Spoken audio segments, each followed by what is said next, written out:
저는 참여정부가 이룩한 많은 성과가 있습니다.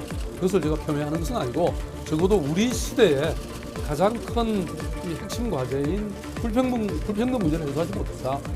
그리고 그 점에 대해서는 당시에 중요한 이 민정수석이라든지 또는 비서실장으로 일했던 문재인 대표도 그 책임으로부터 자유롭지 못하다.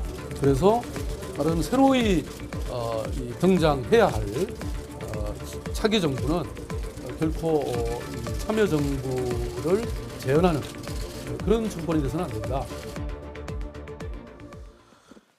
예, 부드러운 카리스마를 가졌다 이런 평가를 받고 있고요. 여러 가지 뛰어난 아이디어를 갖고 있어 아이디어 뱅크라는 얘기를 듣고 있는 박원순 서울시장이 그 본인의 이미지하고는 좀 벗어나서 매일 때립니다. 문재인 대표를, 전 대표를.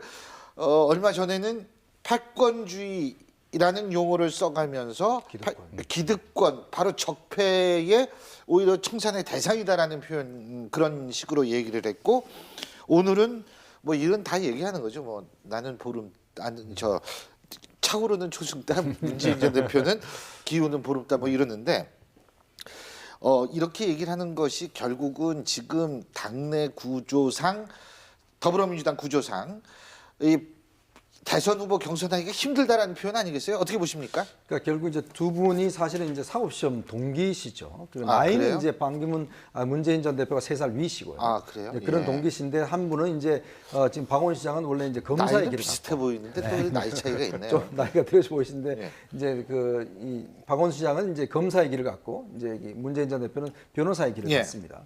근데 지금 보면은 이제 박원 시장 입장에서 보면 아마 내부적 캠프에서는 그렇게 생각했던 것 같아요. 10% 정도가 이제 지지율이 나오면 그때 대선 출마선을 하겠다라고 이제 내부적으로 좀 정해놨는데 문제는 10%에 아직까지 한참 못 미치는 상황이지 않습니까? 이거 뭔가 이제 선언은 해야 되는데 문제는 야권의 가장 유력한 후보가 10% 정도를 가져야지만 그래도 좀 힘이 있지 않습니까? 근데 지금 상황으로서는 사실은 이게 힘든 상황이기 때문에 일단은 1등하고 붙겠다. 뭔가 이제 1등하고 붙어서 뭔가 좀 존재감을 과시하겠다. 이런 전략인 것 같습니다. 아무래도 지난 촛불 집회 같은 경우에 그 성과를 이재명 시장이 다 가지고 가버렸잖아요. 그러다 보니까 결국 박원 시장 입장에서 보면 시간이 얼마 남지 않았습니다. 이제 예비후보 등록이 아마 이번 설 전에 추미애 대표가 예비후보 등록을 받겠다고 그랬잖아요. 그러면 지금 한 달 정도 시간밖에 없는 상황이거든요. 그러면 이 한 달 안에 뭔가 본인의 존재감을 과시해야 되는데 결국은 구도 자체를 문재인은 결국 참여정부의 이익이다.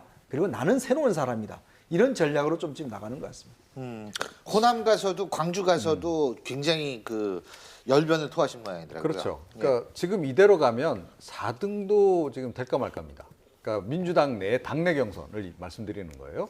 그러니까 문재인 전 대표 있죠. 또 이재명 시장 최근에 이제 많이 상승했으니까 또 안희정 지사하고 사실은 요즘에 박원순 시장하고 지지율이 거의 비슷해요. 사실은 최근에는 오히려 안희정 지사가 더 좀 약간 지지율이 오르는 그런 그 양상도 좀 보이고 있단 말입니다. 4등이면 이거 정말 이 박원순 시장 입장에서는 진짜 좀 창피한 그 성적이죠. 한때 본인이 베르스 1등까지 때는 진짜 높았었는데 한때 1등까지 했던 사람이 네. 여기까지 내려간 상황에서 어찌됐건 이대로 주저앉을 수는 없다. 그리고 시간은 지금 얼마 없단 말입니다. 어찌됐건 조기 대선은 분명하니까. 그러니까 지금부터는 달리지 않을 수 없는 상황이 된 데다가 다른 사람들이 좀 머리를 깎아주면 좋은데 아무도 머리 깎아주는 사람이 없어요.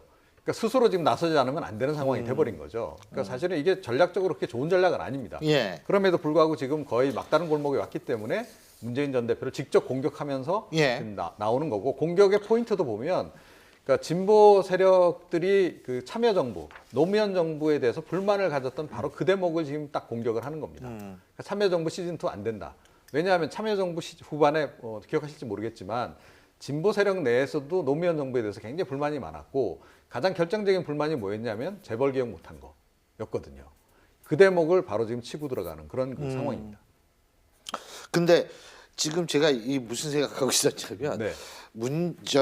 그 박원순 시장이 본인은 차오르는 초승달이라고 그랬죠. 이재명 시장은 뭐라 그랬냐면 문재인 대표는 큰 나무긴 나무지만 나는 자라나는 나무고 그쪽은 성장이 멈춘 큰 나무다. 높은 나무라고 얘기를 했어요.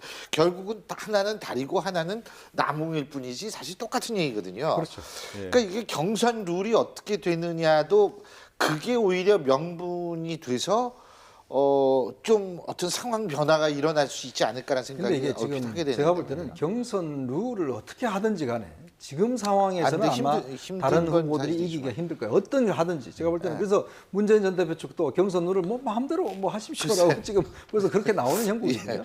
예. 결국은 이게 이제 아마 이 다른 세력들이 뭔가 뭉쳐야 될 겁니다. 그렇죠. 근데 이제 사실 우리가 함식적으로 생각해 본다면 기존에 있어서의 대선 후보라고 계속 있었던 분들은 능력이나 준비나 이런 거는 충분하지만 반대로 신선감이 굉장히 떨어져서 일반 국민들의 눈에는 사실 기성 정치인으로 비춰지는 그런 단점이 있고 다 일장일단이 있는 거니까요. 합리적인 선택을 해야만 이번 대선에서 또 나름대로 선전을 할 수 있지 않을까라는 생각이 드는데 어떤 판단이 내려질지는 한번 두고 보죠.